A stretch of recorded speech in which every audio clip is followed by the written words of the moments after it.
Hey,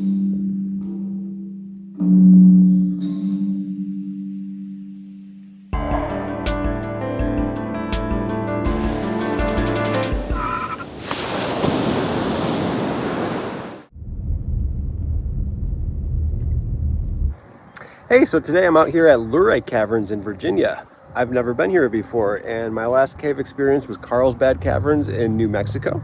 So I'm interested to see what this is all about. I've seen some pictures of it, and it looks pretty cool. Looks very well lit up, and some nice features in here. So yeah, let's go check it out.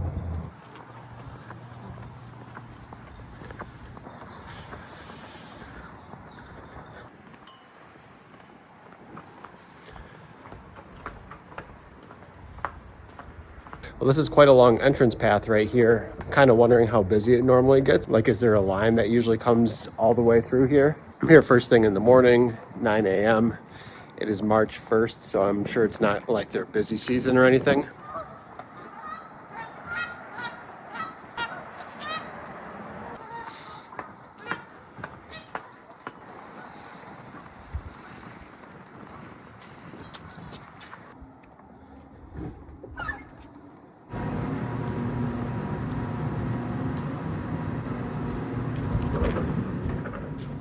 Ooh. It's humid in here.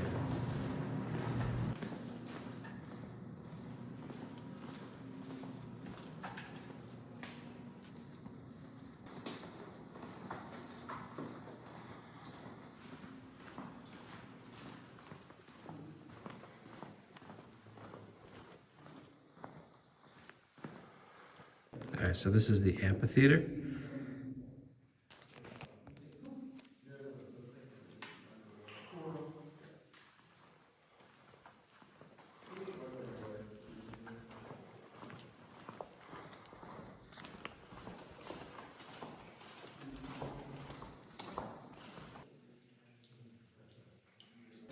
This is Fish Market.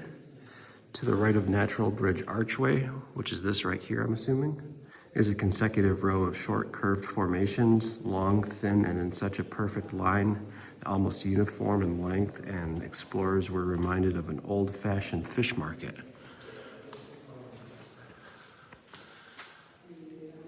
I can see how they would think that.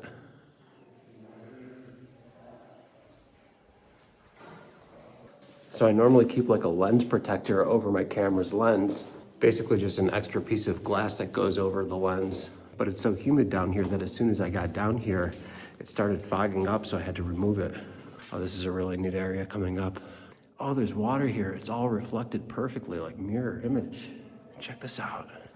Dream Lake creates the illusion of a small sea of underwater stalagmites, but that's just part of the dream. What you're really seeing is a perfect mirror reflection of the ceiling. It's really cool. Dream Lake is the largest body of water in Luray Caverns, covering 2,500 square feet. The deepest part of the lake is between 18 to 20 inches. Over here, it just continues on. It's spectacular.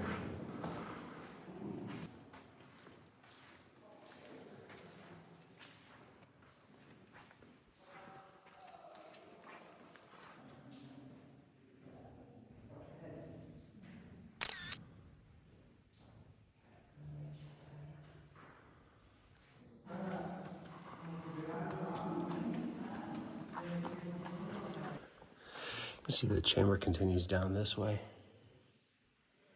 Pretty far. Pluto's Ghost. This huge abyss below is called Pluto's Chasm. It is 500 feet in length and 90 feet in depth. The sedimentary layers of the caverns are visible along the far wall as the solution process occurred over millions of years. The discoverers first referred to this the specter column, then realized the mythological beauty relating to the ancient gods named this Pluto's Ghost.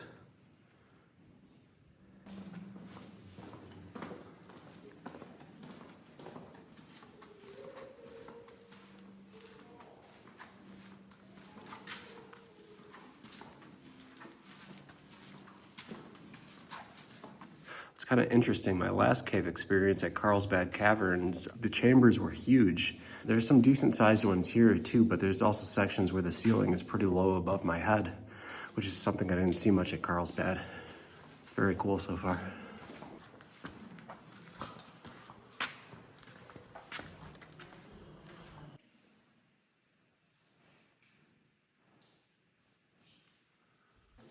You can see some of these stalactites have kind of broken off. There's some smaller ones right here. And then over this way, there's a very large one that's broken off.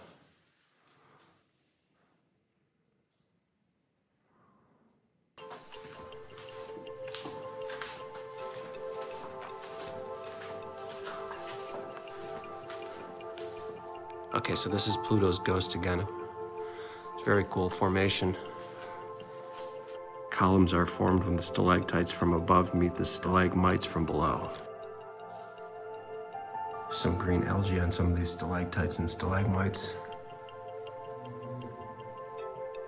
Gives it a really neat look.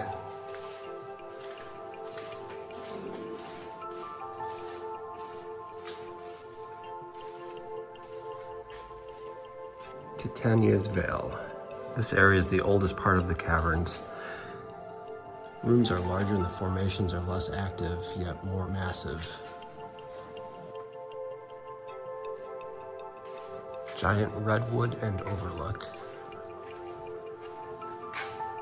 Yeah, this is really cool. The giant redwood, the immense formation dominating this room, is the largest and oldest formation in the caverns. The redwood is 40 feet in height and 120 feet in circumference and estimated to be over 7 million years old. Wow.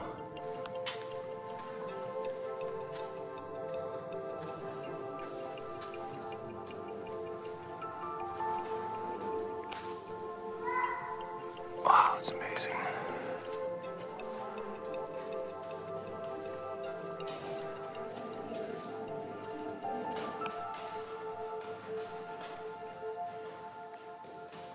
Another type of cave formation is drapery. The best example of Luray Caverns is Sarkin's tent. National Geographic commented these are among the best in the world. As flowstones grow larger, they become longer and thin, sometimes translucent to resemble delicate curtain.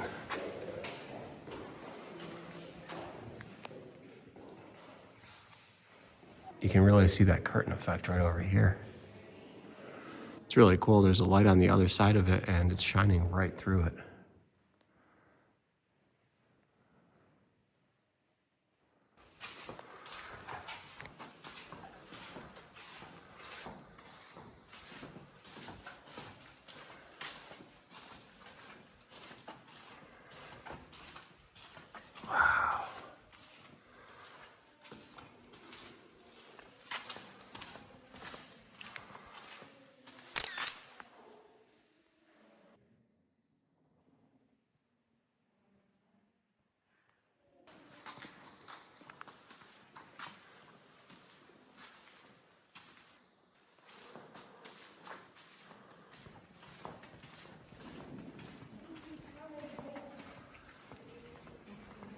This is the center of Giant's Hall, the deepest part of the caverns, 164 feet below the surface of the Earth. Giant's Hall has the largest airspace of any room in the caverns. The double column is the tallest formation in the caverns at 47 feet in height and offers one of the best examples of two basic cavern formations. On the front side to the right is a very uniform or fluted stalactite from the ceiling all the way to the floor.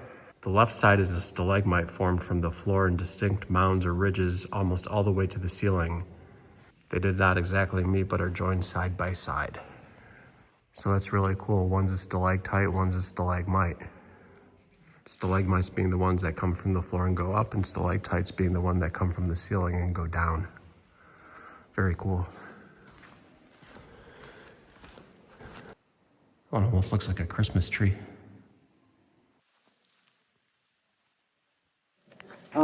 So it's on an automated system, so I don't physically get up there and play it manually from the console. I am going to press the button that sits right over here. This will begin to generate electronic currents to devices called solenoids.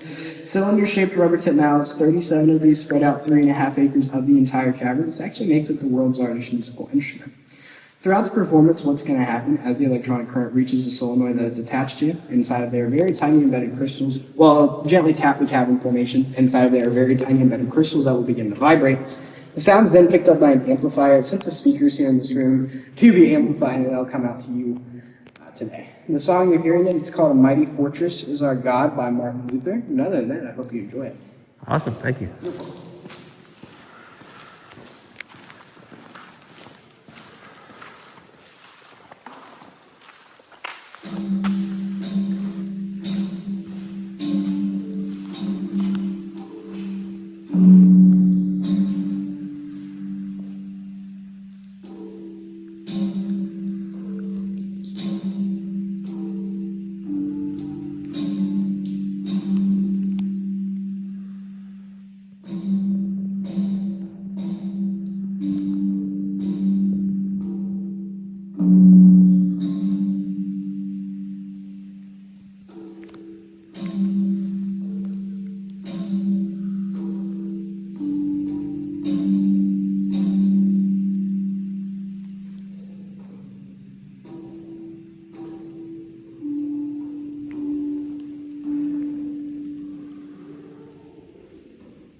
That's awesome, thank you.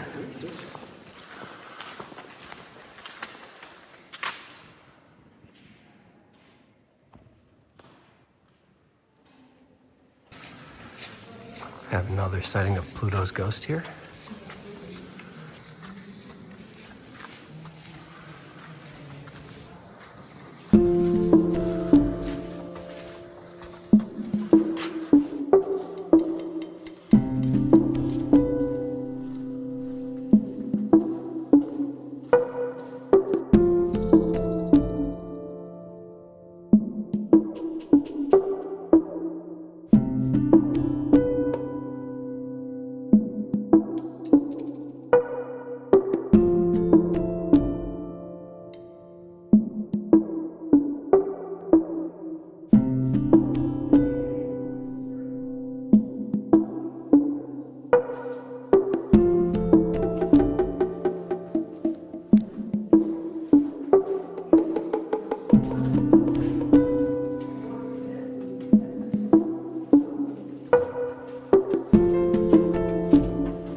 Very damp here, but the floor is kind of grooved to give you traction.